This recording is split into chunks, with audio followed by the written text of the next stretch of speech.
Bueno, para empezar vamos a hablar del resumen de la entrega anterior. En el primer avance se realizó el respectivo análisis de datos para una prueba de difracción de rayos X, esto en un acero H13, el cual ha sido molido usando cuerpos moledores en diferentes proporciones, las cuales son 5:1, 10:1 y 20:1. En esta se evidenció como resultado un tamaño de grano que disminuía desde 14 nanómetros hasta aproximadamente 6. Esto dependía directamente del número de cuerpos moledores. Un parámetro de red constante de 2.86 y densidad de dislocaciones que aumentaba proporcionalmente con la relación de los cuerpos moledores también se hallaron. Con base en estos resultados se llegaron a las conclusiones de que al aumentar las relaciones de cuerpos moledores se disminuía el tamaño de grano, haciéndolo cada vez más y más pequeño hasta llegar a un cierto valor máximo de aproximadamente 5.86 nanómetros, por lo cual se endurecía el material. El parámetro de red no es posible que varíe y esto quedó confirmado. Adicionalmente, evidenciamos que el material se vuelve más frágil debido a que aumentan las cantidades de dislocaciones. Vamos a hablar un poco de la teoría microscópica de electrónica de barrida. La microscopía de barrido nos permite de manera precisa determinar visualmente cómo se compone un material. Para esto se hace uso de un microscopio electrónico SEM, los cuales son mucho más precisos que uno óptico. Los microscopios ópticos normales modernos pueden alcanzar hasta un aumento de 1000 veces, mientras que un SEM puede alcanzar básicamente el más básico 30.000. En la microscopía de barrido SEM también tenemos una gran ventaja, lo cual es que nos permite tomar micrografías tridimensionalmente, es decir, nos permite ver la profundidad. Para poder ejecutar estos análisis se crea un haz de electrones haciendo uso de un cátodo de tungsteno y el cual es dirigido mediante electroimanes. Sabemos que a medida que los electrones del haz entran a la muestra interactúan con los campos eléctricos de los átomos de la misma. La interacción de las de electrones con los átomos de la muestra puede desviar los electrones del haz a lo largo de una nueva trayectoria. A esto llamamos dispersión elástica. Esto lo que hace es que se extiendan lateralmente desde la huella hasta el haz incidente. A continuación se hace el análisis de la granulometría y resultados SEM para el acero H13, expuestos a cuerpos moledores en proporción 5:1, 10:1 y 20:1. Como podemos ver en esta diapositiva, tenemos tres gráficas, las cuales corresponden respectivamente a estos ensayos. Estas gráficas están compuestas por varias distribuciones. Como podemos ver en la primera, esta aparentemente se compone de dos distribuciones, lo cual nos puede dar una idea de cómo se reparte el tamaño de grano y la concentración de tamaño de grano en este tipo de material luego de ser sometidos a estas pruebas. Es mucho más diciente ver la prueba para cuerpos moledores con distribución 10:1, en donde podemos ver que varias distribuciones componen a esta gráfica. Esto nos puede dar a entender que para este ensayo encontramos distribuciones o podemos encontrar varios tamaños de grano para el material después de este ensayo. Y por último podemos ver cómo la gráfica para cuerpos moledores 20:1 es una gráfica mucho más lisa, lo cual también nos puede arrojar un resultado que nos indica que el tamaño de grano es mucho más consistente para este ensayo. Para los tres ensayos podemos encontrar un tamaño o un rango de tamaño entre los 0.20 a los 2000 micrómetros. Y podemos ver cómo la uniformidad comienza a aumentar conforme vamos aumentando la proporción. Vamos desde 1.43 para la prueba 5:1. La uniformidad sería 2.47 para la proporción 10:1 y para la proporción 20:1 tenemos 2.28. A continuación se hace el análisis para la microscopía de barrido SEM. Como podemos ver en pantalla tenemos la imagen de la microscopía dividida en los dos resultados que se obtienen comúnmente en este tipo de análisis. Como podemos ver en la imagen tenemos tres componentes que se pueden evidenciar del material del acero H13, que es la matriz ferrítica, que es el fondo que tiene un color mucho más oscuro, los granos que se pueden evidenciar en las imágenes de la derecha como puntos con un color mucho más claro, son partículas pequeñas conocidas como esferoiditas, cementitas globulares o esferoidales. Y posteriormente las zonas que tienen un color intermedio, como un gris un tanto más claro, corresponden a unos carburos con un tamaño mucho mayor. Este tipo esferoiditas o estos puntos blancos que podemos entender, se obtienen por medio de un recocido particular llamado esferoidización. Los recocidos también son comunes para este tipo de material, para este tipo de acero. Este método se emplea para aceros con una microestructura que tiende a ser perlítica y que tienen una dureza bastante elevada, pues lo cual requiere, pues cuando se busca un acero, es tener un material que tiende a ser más dúctil. Entonces este proceso de esferización se da cuando estas partículas de cementita se incrustan en la matriz, como dijimos anteriormente, es ese fondo con un color mucho más oscuro que como vemos en la imagen. Entonces lo que se hace es introducir estas partículas de cementita en esta fase ferrita, en la matriz, perdón, ferrita, sin que haya en sí un cambio de fase, sino mantenemos solo ferrita. Como a veces ocurre, digamos, con respecto a la perlita. Entonces, como no hay un cambio considerable de límites de fase, entonces la deformación plástica es mucho más fácil y se consigue un material un tanto más blando. También como tenemos la cementita, este tipo de material es un tanto más frágil, y como son muy pequeñas, cuando ocurre una grieta en este tipo de material, no tiende a propagarse a este nivel de capa o en esta zona de la superficie, ya que pues al final se obtiene un material dúctil y blando. También es un material que es bastante tenaz.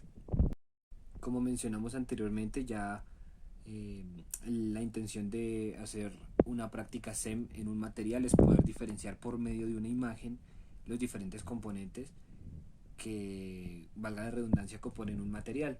En esta diapositiva podemos ver cómo queda el material con aumentos desde 500 hasta 2000.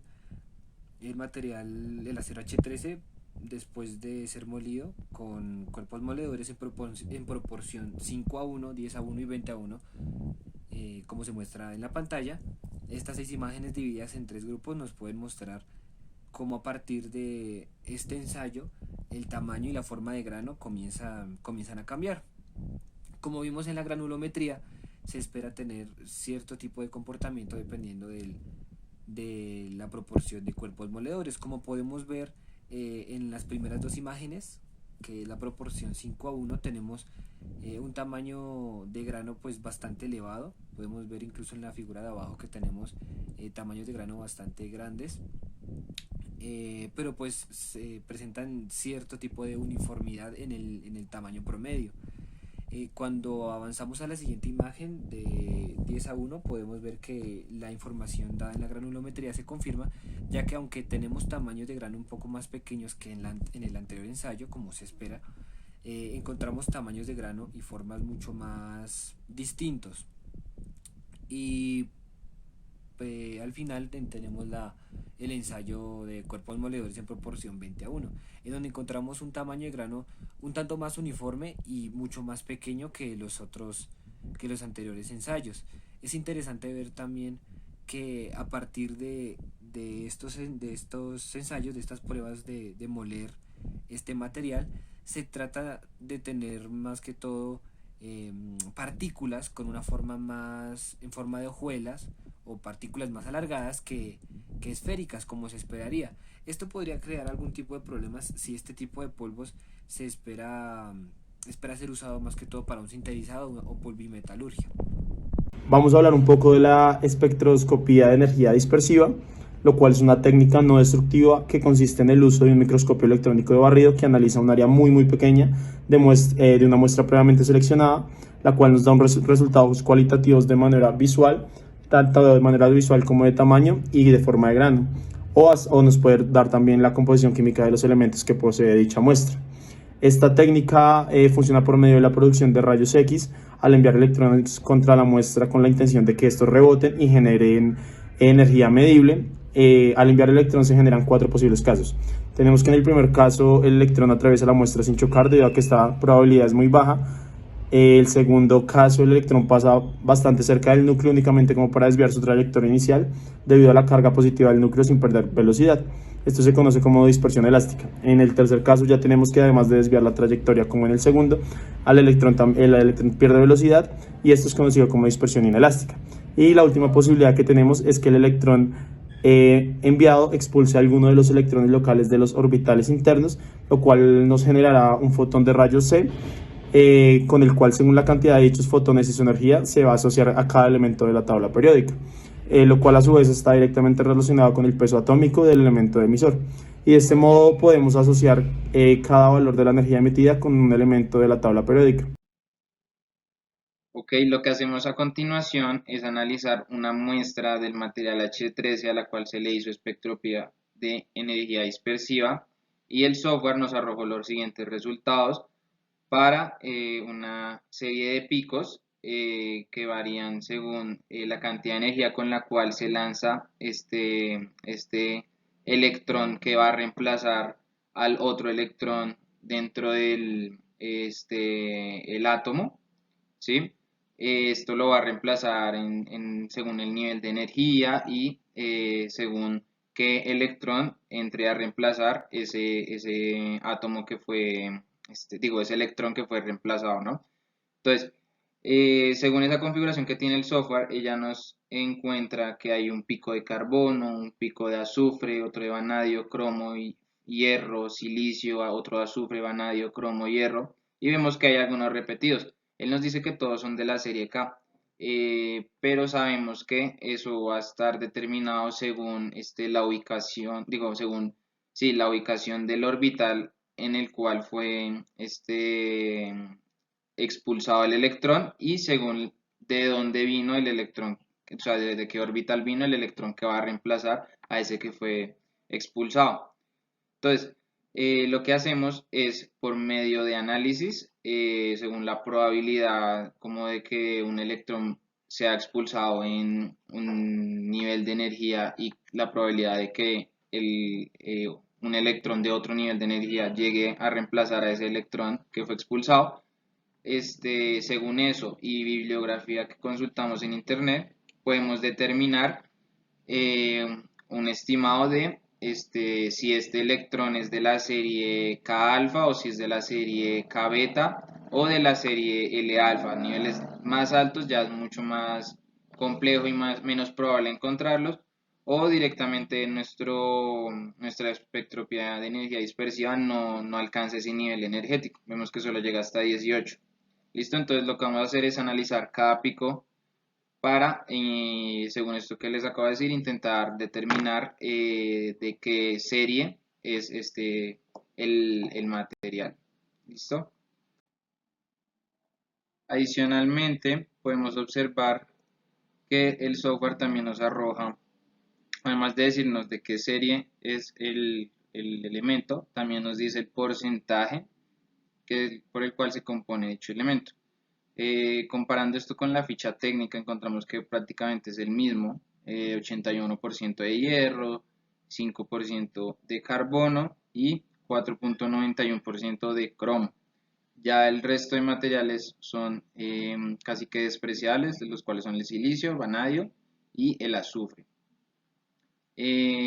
También buscamos en bibliografía para poder comparar varios de estos elementos y encontramos esta imagen que nos dice, por ejemplo, que el carbono, el que se encuentra alrededor del nivel de energía cero, ese primer pico corresponde a un K alfa. A su vez nos dice que el de hierro, ese primero es un L alfa. También nos sirve para comparar el de silicio y el de azufre, ¿listo? A su vez también encontramos acá el segundo pico de hierro, K alfa, e inclusive un tercero que es un K beta. Lo que hicimos fue tomar los datos de los resultados de la espectroscopia de energía dispersiva de una muestra H13 bulk, o sea, de una muestra nueva, comercial, y estos resultados los pasamos a un software donde pudiéramos manipularlos de manera más fácil para analizar cada pico. Entonces vemos que hay un primer pico acá, aquí no se ve visualmente un pico, el número 2, pero observamos que el software sí nos determinaba que habían unos picos de algunos elementos ahí, el 3, 4, 5, 6, 7 y 8, ¿listo? Se ve que hay otros dos extra acá, pero el software no reconoció alguno de ellos. Entonces vamos a analizar uno por uno para intentar determinar qué material digo, qué nombre le atribuye a ese elemento que nos dio el software, ¿listo? Listo, entonces para esta parte analizamos pico por pico, encontramos que el primer pico corresponde a un carbono K alfa, solo en el resultado de la espectroscopia de energía dispersiva del H13 encontramos que solo hay un carbono, está acá, y no se ve en masa en ninguna otra parte. Para ver otro seguramente fuera con un nivel energético mucho más alto que no teníamos en el microscopio que se usó. Entonces, por eso atribuimos esa muestra a una K alfa. Inclusive comparando con resultados de artículos científicos en internet, encontramos que el primer pico, el que se encuentra en un nivel energético muy cercano a cero y que tiene esa magnitud, lo llaman K alfa.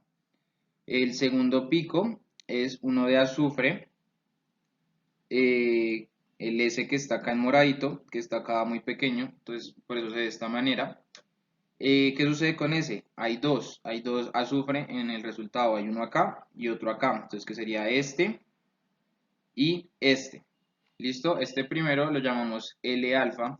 Decimos que es un L-alfa, primero pues porque lo encontramos con bibliografía y segundo porque este es el más pequeño, ¿sí? Eso que nos indica que la cantidad que se encontró de energía que se devolvía en ese punto, ese nivel energético cercano a 0,7, y al ser una intensidad tan pequeña en comparación con la otra, vean que esta es alrededor de 25 y esta es de 70, ¿sí? Entonces hay menos cantidad de estas de acá. Entonces por eso decimos que también es una L alfa, porque es mucho menos probable encontrar eh, este, átomos, digo, electrones dispersados de la capa L que los de la capa K. ¿Listo? El tercero encontramos que ya viene vanadio, cromo y hierro. Listo, respectivamente. Vemos que es casi que solo un pico. Seguramente ahí con una convolución sean tres picos. Listo, uno por aquí, otro por acá y otro seguramente por acá. Con eso vemos que los determinamos como L alfa a los tres, también por la misma razón que hicimos con la del azufre. ¿Por qué? Porque vemos que más adelante en un nivel de energía más alto y con mayor intensidad se encuentran los K alfa de cada elemento, el vanadio, el cromo y del hierro.